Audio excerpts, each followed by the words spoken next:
Buenas tardes.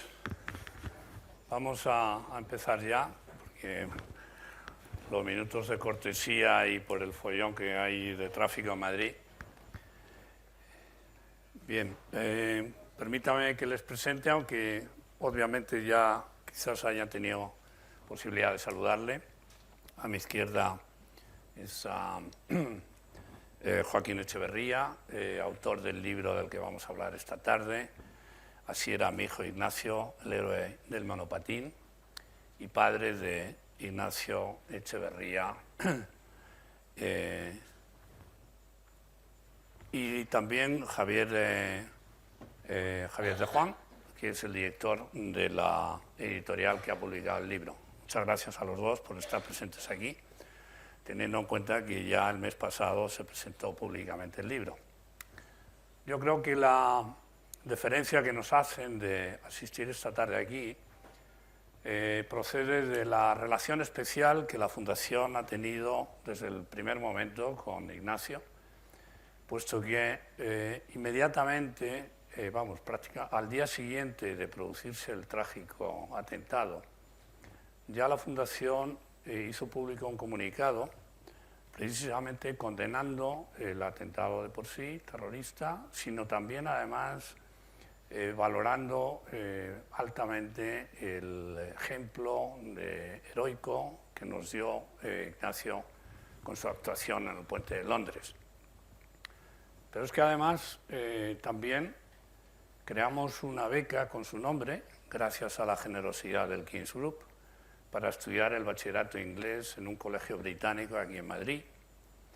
Y, por supuesto, iniciamos el mismo día 4 de junio una recogida de firmas para enviar al gobierno británico con el objetivo de que fuera condecorado por ese gobierno, teniendo en cuenta que había ofrecido generosamente su vida para salvar a otra que en aquel momento se pensaba que podía ser de nacionalidad británica.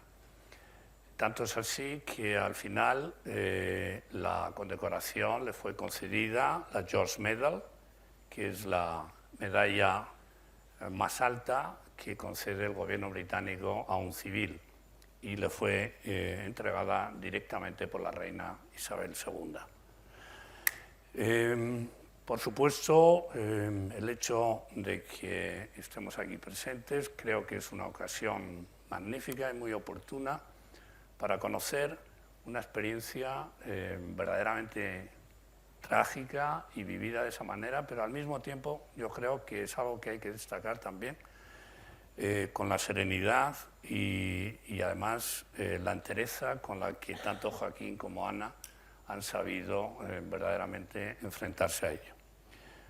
No quiero extenderme más, simplemente después de que hable Javier de Juan un momento, pasaremos un vídeo sobre la vida de Ignacio que unos amigos suyos hicieron, y posteriormente ya le daremos la palabra a Joaquín, y después al final incluso habrá un turno abierto de preguntas por si quieren ustedes obtener más información directa y personal de Joaquín. Muchas gracias. Javier.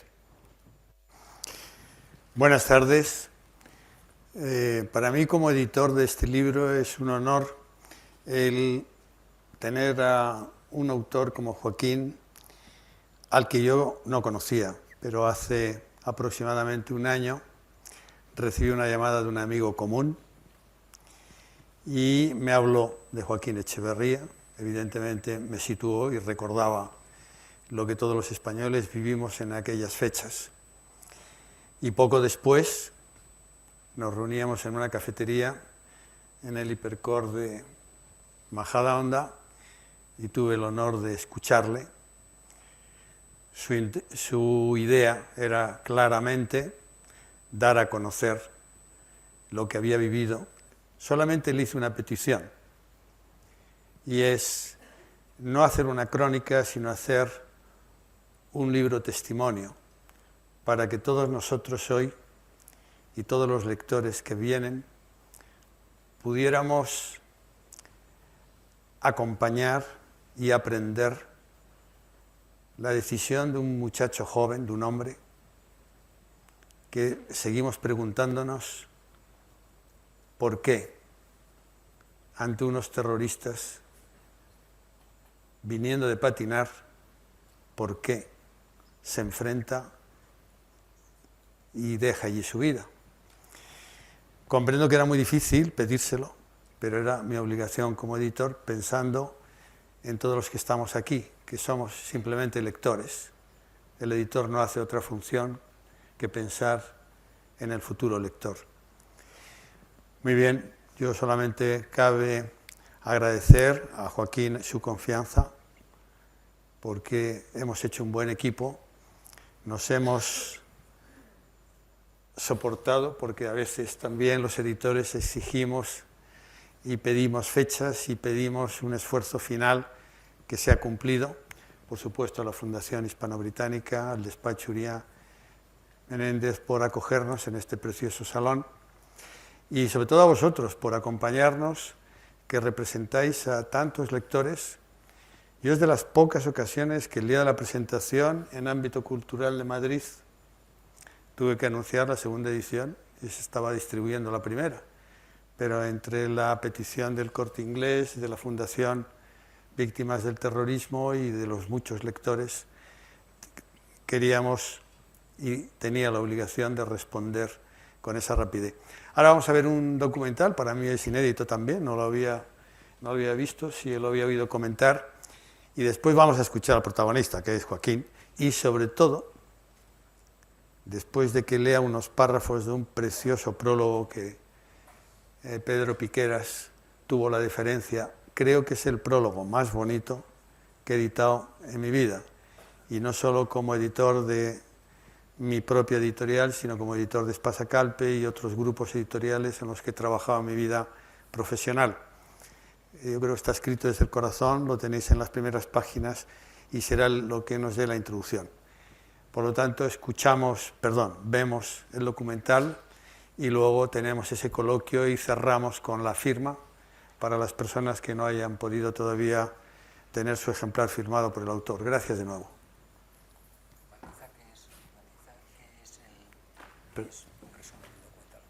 Sí, perdón, me lo había comentado antes Joaquín, disculpad. Este es un resumen de un documental más amplio, pero bueno, está concentrado en lo que consideramos esencial de 7-8 minutos. Gracias.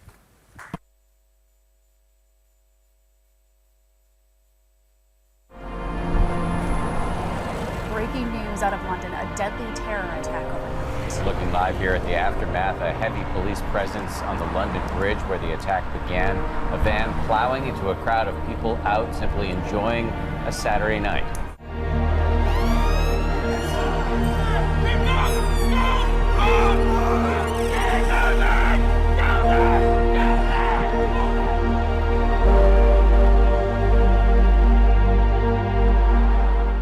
Tenía como, yo creo que 10 o 12 años cuando empezó, y era como también su vía de escape, porque pues, bueno, cuando estudió en París lo pasó mal, y era como su momento de libertad. Siempre quería estar patinando, sin importarle la edad o lo que fuera, porque tú podías patinar con él y no le importaba si, sabes, la edad que tuvieras ni nada.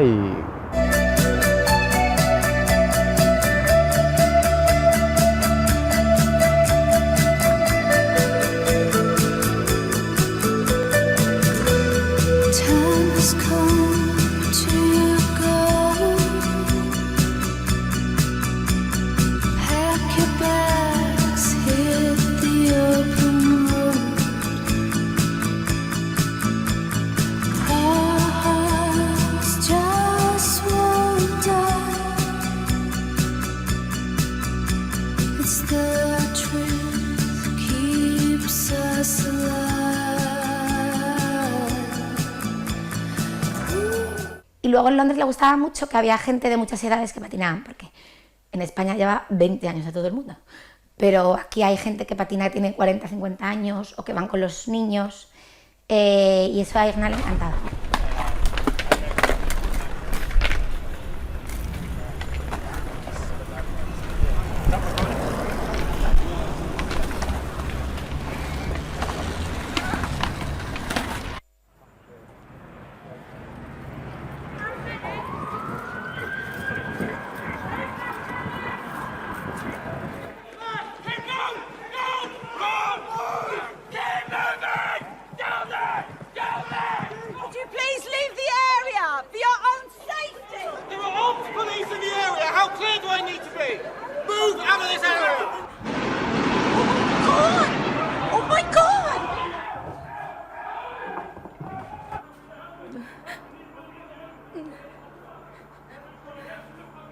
such a shocking.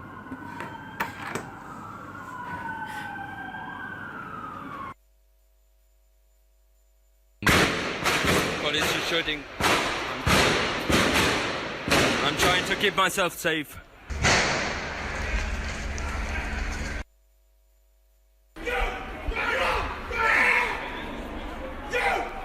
Sir, it's okay. It's okay. Run! Yeah, I won't run. It would just creep me out. I've been. Police shots!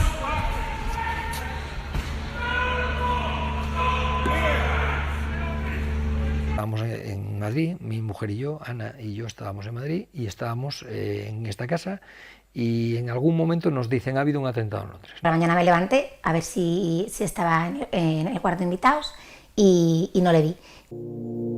Ignacio Echeverría, el español residente en Londres que estaba desaparecido tras los atentados del sábado, es desgraciadamente una de las víctimas mortales. Así lo ha confirmado este miércoles su hermana Ana Echeverría a través de Facebook, que ha lamentado que al menos hasta el viernes no podrán ver su cuerpo. Se llamaba Ignacio Echeverría, era madrileño y tenía 39 años. Murió tras intentar salvar a una mujer que estaba siendo atacada por uno de los terroristas. Ignacio fue visto por última vez este sábado en uno de los lugares donde se produjo el atentado. La familia explicó que en el momento del ataque Echeverría regresaba de patinar en un parque con sus amigos. Entonces vieron cómo un hombre apuñalaba a una mujer en el entorno de Borough Market junto al puente de Londres. Los amigos del desaparecido explicaron a los familiares que Echeverría fue el único del grupo que se paró para socorrer a la mujer que estaba siendo apuñalada y golpeó al agresor con un monopatín mientras otros dos le agredían por detrás y se quedó tendido en el suelo. A mí no me extrañó. Yo creo que él hizo lo que hizo toda su vida y lo que pasa es que lo que hizo toda su vida pues es algo extraordinario, porque Ignacio pues era una persona distinta en ese sentido, que no se guiaba tanto por las apariencias o por lo que dicta la sociedad, sino él se guiaba por lo que le dictaba su corazón, su instinto, y ya está. Yo creo que es eso, porque una persona trabajadora, sencilla y humilde, cuando tuvo una oportunidad de defender a alguien no lo pensó, no se midió, como hubiésemos hecho la mayoría, y se entregó sin ver las consecuencias, y eso para mí es un acto heroico. Esa rebeldía frente a cómo tienes que actuar y cómo tienes que ser en tantos momentos de la vida, al final le acompañó hasta ese último acto, donde se supone que lo que esperas de ti para salvar tu vida y la vida de Manano era muy valiosa y ojalá no hubiera pasado eso. Todo eso es coherente con ese momento donde lo que se espera es que salgas corriendo y él dijo no. En el sentido de los skaters es que el tío murió con la tabla en la mano y eso es lo que a todos como nos ha impactado, ¿no? Que él estaba en esa situación de que están atacando a una chica y él sin pensarlo dos veces dice ahora mi patín es mi arma y la defendió con su vida, sin importarle nada. Yo es que ya sabía que él era bueno, no... Es verdad que es algo fuera de lo normal, pero es que no desencaja tanto como era él. Entonces, yo entiendo que la gente lo vea como un símbolo o como para niños pequeños de querer ser bueno. La vida hay que proteger a los que lo necesitan y nunca apoyar a los abusones. Entonces yo creo que sí, que debe ser un ejemplo, pero también debe ser un ejemplo para que la gente sepa que no podemos correr como borregos cuando viene el lobo, que saltan y se escapan, sino que hay que juntarse y no dejar que el lobo abuse. Hay que tener dignidad.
Yo creo que Ignacio hizo lo que tenía que hacer.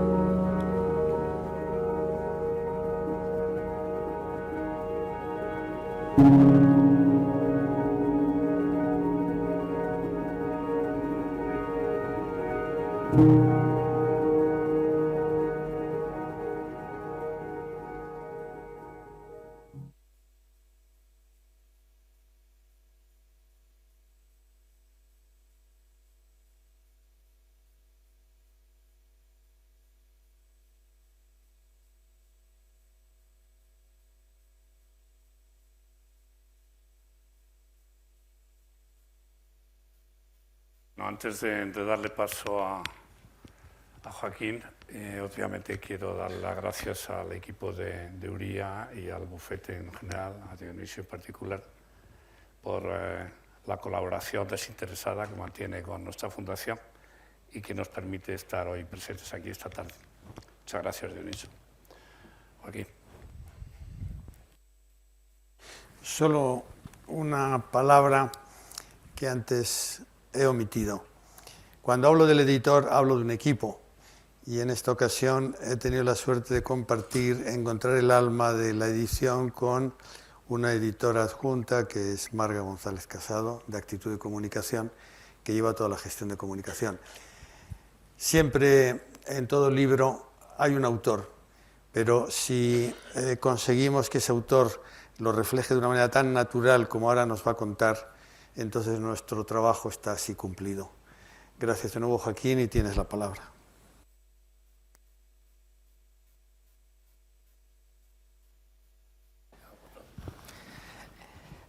Hola, buenas tardes.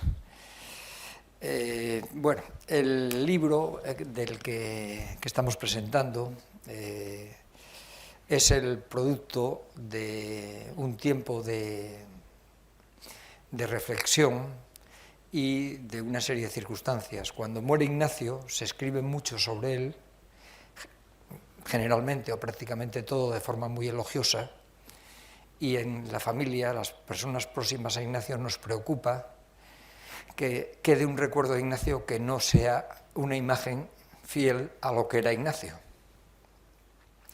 Entonces, bueno, yo me dedico a recoger lo que se publica. Hay amigos que me traen, alguno está presente, que me trae periódicos, o varios están presentes que me traen periódicos de cosas que se publicaron. Yo entro en internet y recopilo una información inabordable, enorme, y me preparo a hacer un dossier para que mi familia tenga eso, pero me doy cuenta de que eso no representa lo que era Ignacio, representa las emociones que desencadena en personas, pero ese no era Ignacio. Entonces decido escribir. Yo iba a dar un dossier con eso a mis allegados, a mis hijos y sobrinos, siempre me preocupa la gente joven, pero decido escribir y empezar a escribir unas notas contando cómo era y lo que recordábamos de él, y pido a personas que lo conocieron que escriban. Entonces, a medida que voy escribiendo unas notas para mis allegados, yo en Navidades suelo regalar, cuando soy capaz de hacer los deberes, un libro de relato corto o libros de cartas de la familia de mi mujer o cosas, recuerdos de mi familia, pero escrito por mí, encuadernado por mí, perdón, impreso por mí y encuadernado. En este caso era lo que iba a hacer. Pero a medida que el libro va tomando cuerpo, pienso en publicarlo y pido ayuda. Y llego a Javier. Javier me cita, charla conmigo durante una hora y me dice: coge todo lo que has hecho y tíralo a la basura y vas a empezar por el principio, a escribir los recuerdos que tienes de Ignacio. Y entonces me puse a escribir otra vez. El ejercicio que había hecho antes probablemente me haya valido, pero tuve que volver a escribir.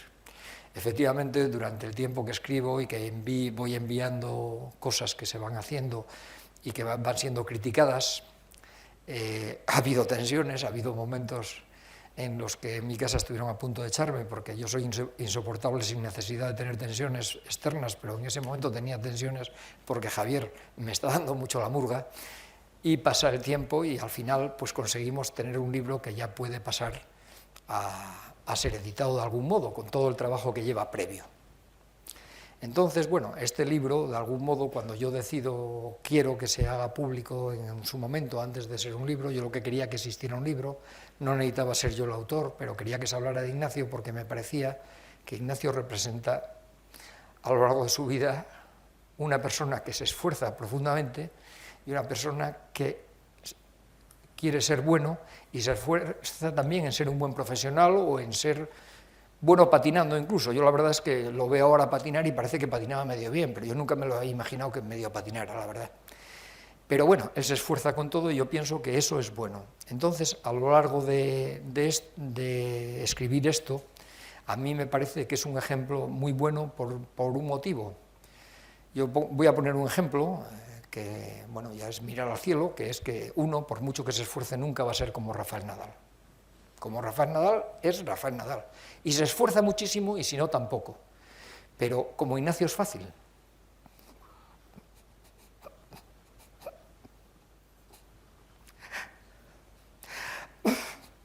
Como Ignacio solo hace falta todos los días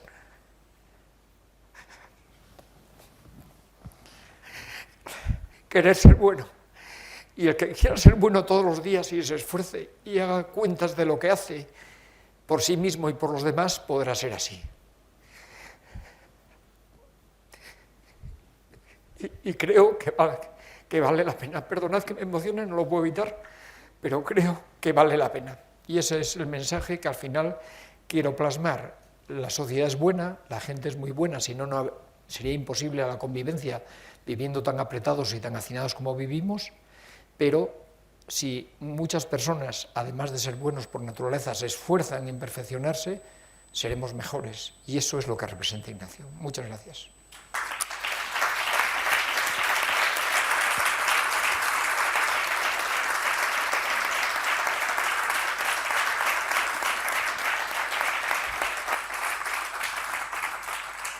Joaquín, me vas a permitir una primera pregunta, luego ustedes se animan.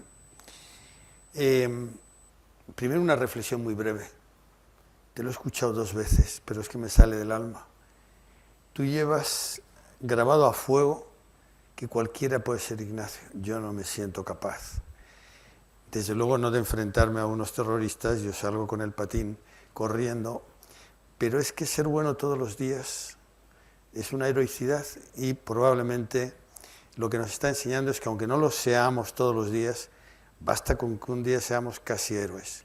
Pero bueno, esa es mi reflexión. La pregunta es la siguiente, si te parece.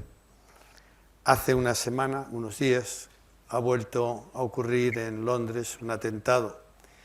En ambos telediarios se ha recordado la figura de vuestro hijo Ignacio. También en este acto terrorista ha habido un valiente o más de uno que se han enfrentado al terrorista, en este caso era uno solo. ¿Tú crees que la memoria de tu hijo, de vuestro hijo, puede servir de ejemplo semilla en actos de cierta heroicidad? Cuando me llega la noticia de que el Washington Post habla de Ignacio, que me lo manda una de mis sobrinas, lo manda al grupo familiar una de mis sobrinas, investigo y veo lo que ocurre, yo pienso que ha habido una reacción que no estaba habiendo. Una semana después de morir Ignacio, creo que había pasado una semana, un terrorista con un cuchillo convence a 1000 personas alrededor de Notre Dame para refugiarse en Notre Dame y no exponerse a las iras del malvado. Y nadie se enfrenta, nadie se enfrenta. En esta ocasión, 10 personas reaccionan y 3 consiguen reducir al terrorista y llega la policía, entiendo que estaba reducido y lo mata, cosa que me encanta, me gusta. Yo no envidio a los ingleses por su nacionalidad, pero sí los envidio por algunos actos, por el acto de la Thatcher de decir yo os mandé matar en Gibraltar a los terroristas del IRA y por cómo matan a los terroristas cada vez que los pillan en una acción infraganti como esta. Y eso me encanta porque a mí me parece que no nos podemos permitir el lujo de consentir a los malvados que nos aterroricen, se hagan propaganda y luego puedan hacerse fotos. Muertos están mejor. Dicho eso, yo creo que sí, que la sangre de Ignacio germinó y produjo una reacción en unas personas en un puente que sin la muerte de Ignacio y sin haber oído hablar de esa muerte y ese gesto, probablemente esto no hubiera ocurrido como ocurrió. Y eso me da mucho gusto. Yo siempre pensé que la muerte de Ignacio no había sido en vano. Yo en mi forma de ver la vida entiendo que Dios lo llevó porque lo necesitaba más que yo. Y como entiendo que Dios piensa mejor que yo, sabe lo que hace y creo que murió para bien, pero en este caso se ve lo que yo creo que es un fruto. Y el fruto es que la gente sabe que no debemos correr, como yo había dicho unos meses antes a la persona que me entrevistaba para este vídeo. Y sí, yo creo que valió la pena. Gracias. Joaquín, yo tengo una pregunta también que hacerte. Hay un momento en el libro muy emotivo, que es cuando veis el cuerpo de Ignacio en el hospital y la psicóloga de la Asociación de Víctimas del Terrorismo, Merchu, os hablas tú de una catarsis familiar que os pide que le digáis lo que vosotros queréis pensar de vuestro hijo en ese momento, ¿no?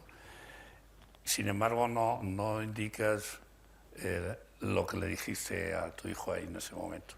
Dado que quieres hablar de tu hijo y al mismo tiempo yo creo que en tu libro estás hablando de ti mismo y de tu relación con él, ¿qué fue lo que aprovechaste para decirle en ese momento? Yo en ese momento a Ignacio no le dije nada, porque yo a Ignacio no tenía nada que decirle. Ignacio había cumplido su destino y ya estaba. Y en ese momento solo me preocupaban mis hijos que estaban vivos. Los amigos de Ignacio que lo vieron morir, que estaban allí.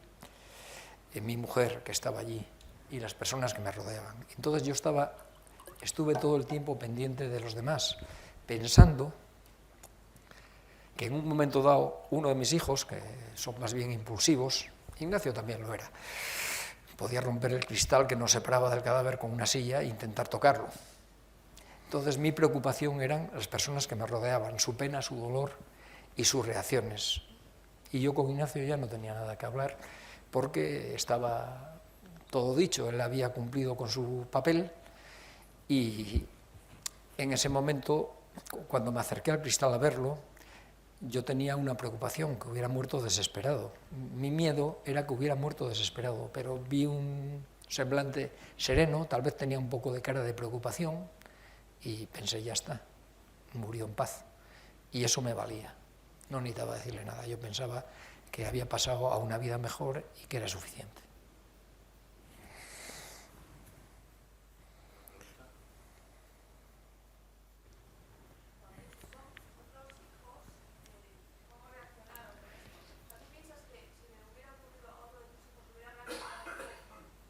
Se me oye, ¿no?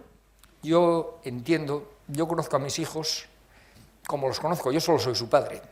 A las personas tienen muchas facetas que no conocemos de ellas. Y sus amigos, después me contaron muchas cosas de Ignacio que no conocía.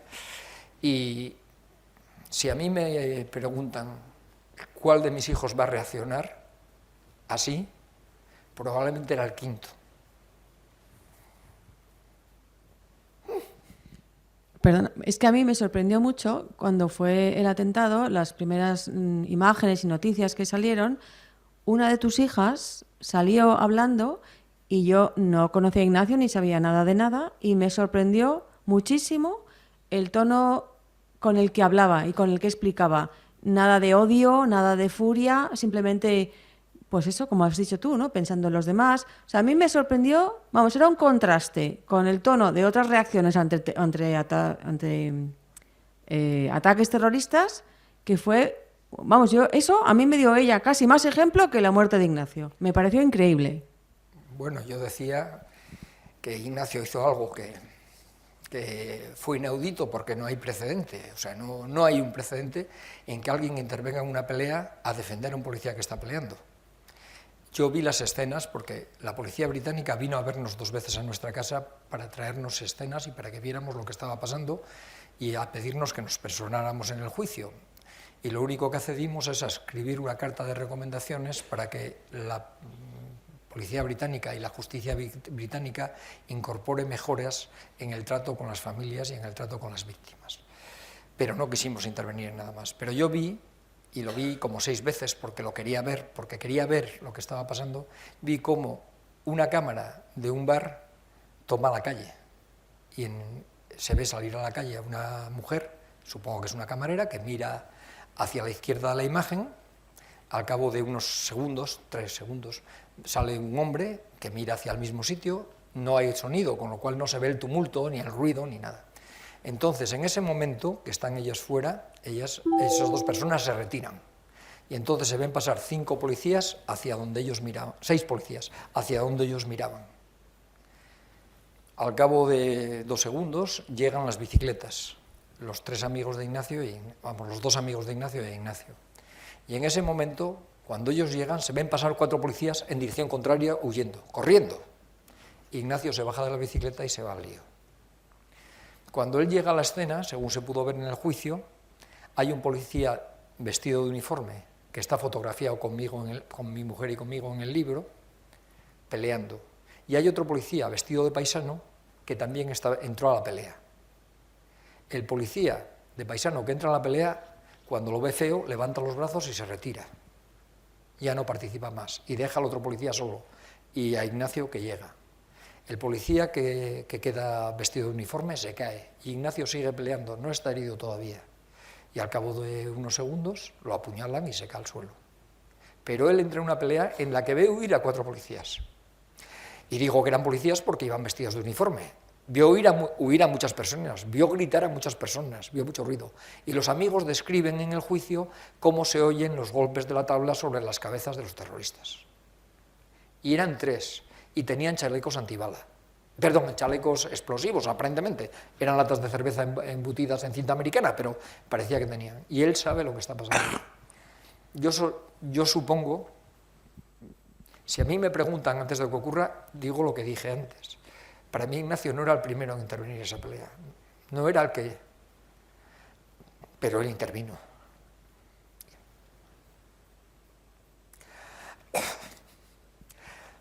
Sus hermanos, Ignacio era la persona más gris de la casa. Era muy alegre y tenía mucho tesón y mucho entusiasmo, pero era la persona más gris, la persona menos brillante. Probablemente era el más bueno.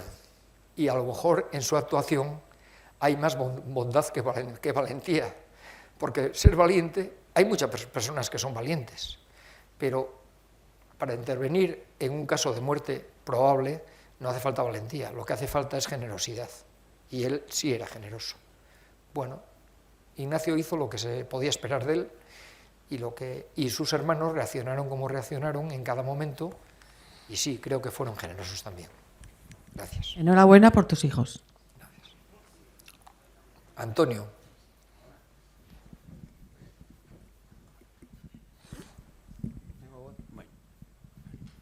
Bueno, fíjate que casi no hago la pregunta, porque la primera pregunta que han hecho va un poquitín dirigida en lo que estaba yo pensando, lo cual es significativo que más de una persona, las que estamos aquí, piensen lo mismo, ¿no?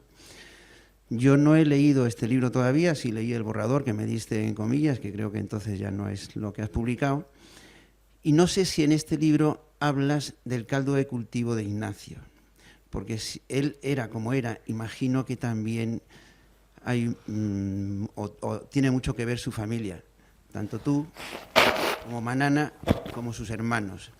O sea que la persona singular que era,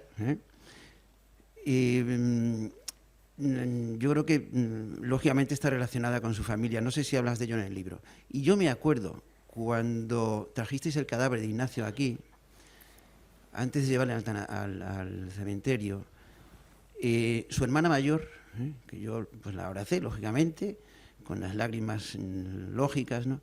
Y me dijo, no, Antonio, no te equivoques. Las verdaderas víctimas son ellos, no es Ignacio. Yo todavía, lo he comentado alguna vez, pero todavía no lo he digerido, que su hermana mayor dijera que no, que los que verdaderamente son unas víctimas, son unos desgraciados y tal, son ellos y no mi hermano Ignacio, que lo ibais a enterrar en un momento. Solo quería hacer ese comentario. No sé si en el libro hablas de toda la familia. Bien, y si no hablas de ella, ya tienes que hacer una segunda parte. Bueno, cada persona es responsable de sus actos y los demás no lo somos. Yo nunca, cuando pienso en tus pecados, nunca voy y me confieso de ellos, y ni siquiera te los digo, pero la realidad es que el mérito de Ignacio es el suyo. Ignacio se hace a sí mismo con su voluntad y su esfuerzo, y llega a ser un verdadero entendido, en mi opinión, en blanqueo de capitales y cumplimiento normativo, y eso lo hace porque cae en el paro y se pone a estudiar para ver cómo busca un camino de poder ganarse la vida, porque no veía un camino fácil. Y eso se hace a sí mismo en ese aspecto y en otros muchos. Que Joaquín te haya dicho eso me parece normal, no me sorprende, porque lo piensa, seguro que lo piensa. Pero vamos, cada uno somos responsables de lo que hacemos, y si alguno de mis hijos un día o de mis nietos atraca un banco, no me sentiré responsable. Será responsable el que atraque el banco, no yo. Y por tanto no me puedo poner méritos de ellos tampoco. Gracias. Buenas tardes. Joaquín, quería decirte una cosa que quizá contradice lo que tú estabas exponiendo. Dice nuestro Señor que quien es fiel en lo poco, en lo mucho lo será. No se llega a estos actos de heroísmo ni de valentía sin tener valentía y heroísmo en las cosas cotidianas, en el día a día. Y una fuerte convicción en lo que se cree y además en la trascendencia. Yo creo que esto es algo que dejas de manifiesto o pones de manifiesto en el libro y que condicionó muchísimo la vida y la forma de entender el mundo y la vida de Ignacio. Y seguramente la de vosotros, la de vuestra familia, y además también podría extenderlo casi hasta España, que no se puede entender esta nación ni siquiera sin esa fe, ¿no? Simplemente quería preguntarte cuáles tú crees que eran esas creencias profundas de Ignacio. Yo creo que estoy en el buen camino diciendo esto, pero quiero que me lo confirme si es posible, por favor. Bueno, de Ignacio sí se puede decir con claridad. Ignacio era una persona tremendamente devota, era muy devoto y era profundamente bueno. Y hacía un esfuerzo por ser bueno y por tratar bien a la gente. Tenía un compromiso fuera de lo frecuente en cuanto que si veía algo que no le gustaba o que no admitía, lo expresaba. Entonces Ignacio, muchas personas lo vieron intervenir en conflictos en donde había problema y da la cara, y la mayor parte de las veces el conflicto desaparece, porque cuando una persona determinada, decidida, se enfrenta, la gente se arruga. También es verdad que un día en que presencia una cosa fea y a un chulito lo echa le dice márchate de esta pista ahora mismo, y lo echa, al día siguiente llegan 2 coches con 9 personas, le dan una paliza que requiere una cierta asistencia médica, y que una temporada va a trabajar con maquillaje para que no se le vean las marcas. Bueno, ese era Ignacio, sí era, pero sí, Ignacio lo caracterizaba su devoción, su vida religiosa, la tenía tremendamente marcada, probablemente más que cualquiera de los demás miembros de su familia, aunque nosotros habíamos llevado a los niños a misa desde niños, o sea, sí, pero Ignacio tremendamente. Probablemente a Ignacio lo marcó mucho el haber sufrido mucho en la Sorbona cuando pierde un curso allí y se pasa un año con poco que estudiar, porque tenía muy poquito que estudiar ya, y en ese momento pasa angustia y se refugia en la religión y supera su angustia en parte con la religión. y en parte con sacarse un forfait y ir todos los días al cine. Pero sí, estoy de acuerdo contigo.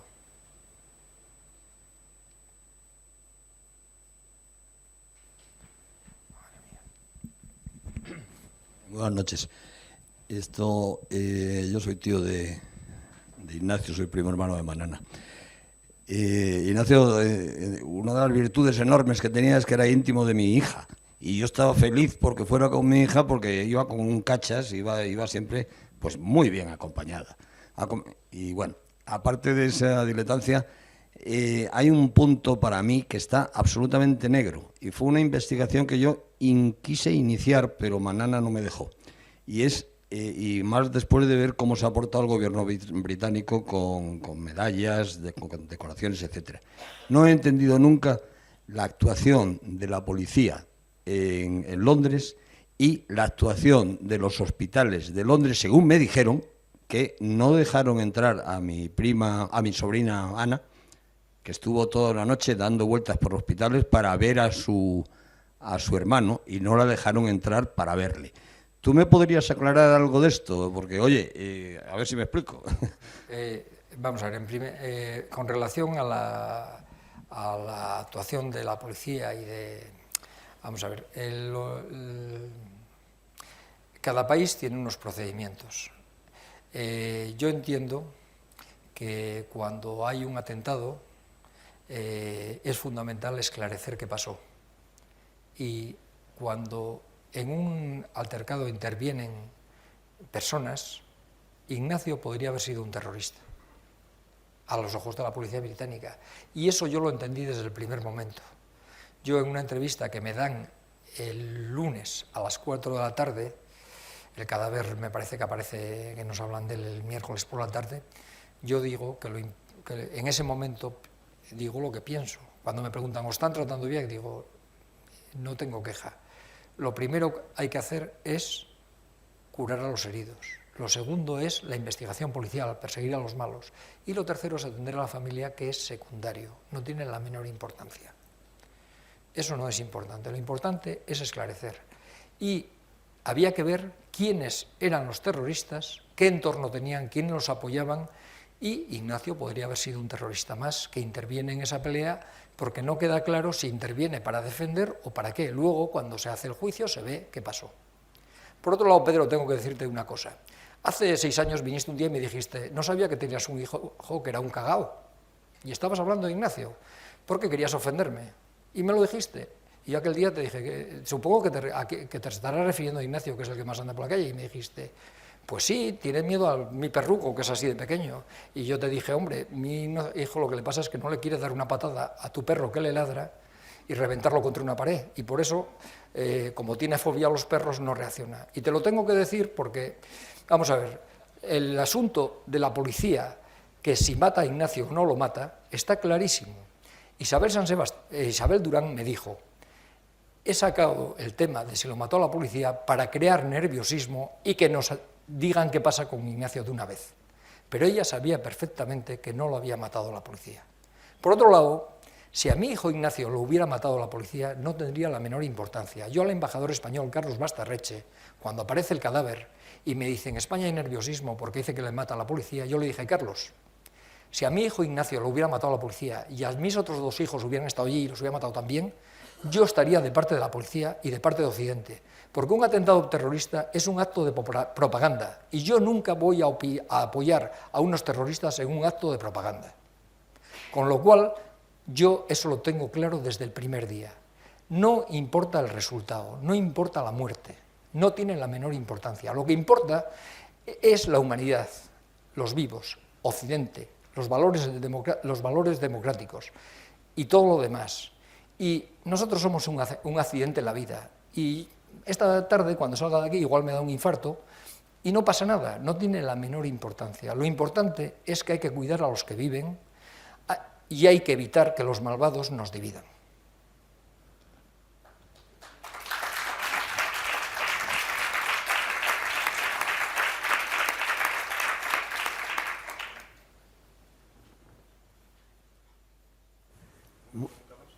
Muy bien.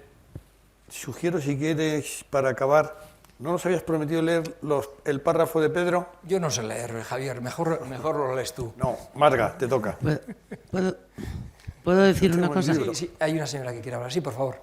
Bueno, yo lo primero quiero daros las gracias a la familia porque, bueno, este testimonio es maravilloso. No os conozco, pero no me importa. Sé que sois gente buena. Y has dicho una cosa que me ha sorprendido mucho, que es que tú no eres responsable de lo que hacen tus hijos. Por supuesto que responsable no. Pero algo así has dicho. Pero está claro que los hijos son y aprenden con lo que viven en casa desde que nacen. Y estoy segura que para que tu hijo fuera tan bueno es porque en casa no ha vivido más que bondad. Gracias.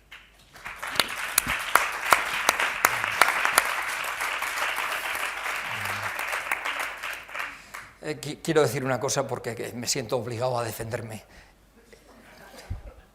Yo estoy seguro que yo no soy bueno 24 horas al día. Y yo sé que tengo muchos defectos y que todos mis ejemplos no han sido buenos. Y lo sé. Y no importa, pero lo que no me podrán decir nunca mis hijos es que hice asentismo. Yo siempre me preocupé. Pero hice 1000 cosas mal porque no soy perfecto y porque no acerté. Pero es la vida.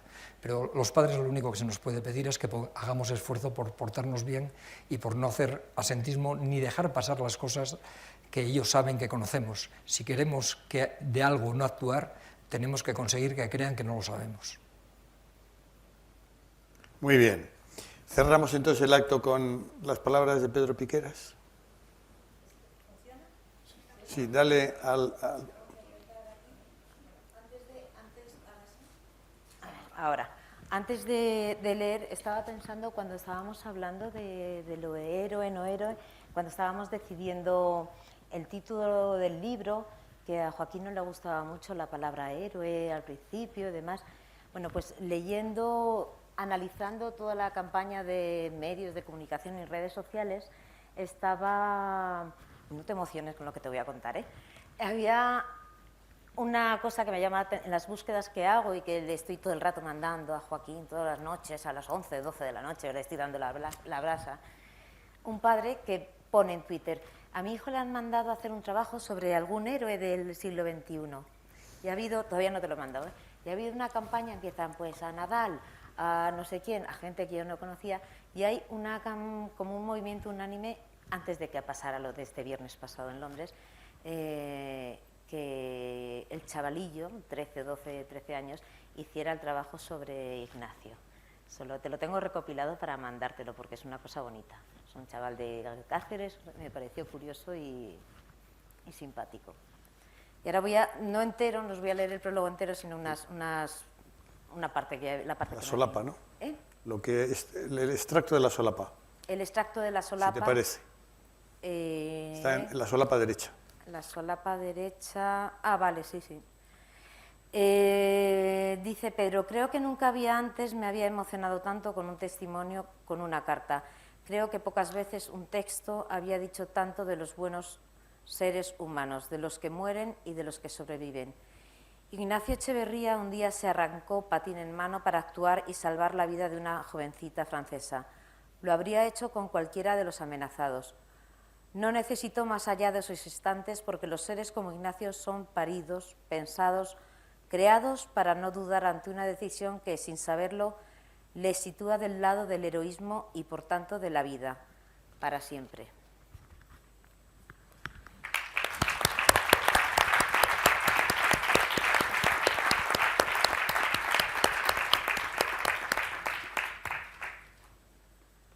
Muy bien, pues...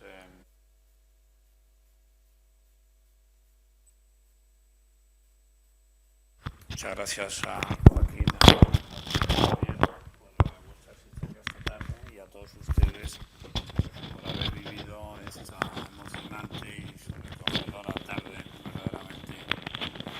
Que yo también creo, y estoy un poco de acuerdo con lo que decía Antonio, algo de tal palo, tal astilla, ¿eh? Porque en el libro no se ve ninguna crítica a nadie. Al contrario, todos son expresiones de apoyo y de bondad hacia los amigos, hacia la policía, hacia los diplomáticos, Diciendo, hacia los políticos. sí hay una página. Pero él se la censuré. Por una razón, porque la única crítica se la hacía a él mismo. Y le dije, eso no lo pones. Le costó, pero lo aceptó. Y aquí terminamos porque este señor se nos vuelve a emocionar.